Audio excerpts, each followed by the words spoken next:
Subscribe to our channel by clicking the subscribe button. Click the bell button and enjoy the latest uploads from our channel.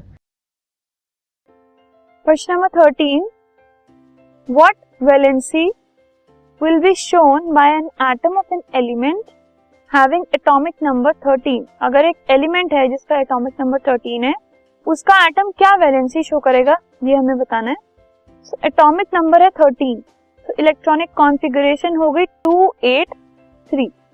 ये है K shell, L shell and M shell. तो ये उसके valence electrons हैं, ठीक है. तो या तो वो 5 इलेक्ट्रॉन्स गेन कर सकता है टू अटेन ऑक्टेट, या फिर वो 3 इलेक्ट्रॉन्स लूज कर सकता है. इन दोनों में से कुछ एक वो कर सकता है. सो 5 गेन करना is difficult as compare to 3 lose करना. So it will lose 3 electrons to attain octet. So उसकी वैलेंसी हो गई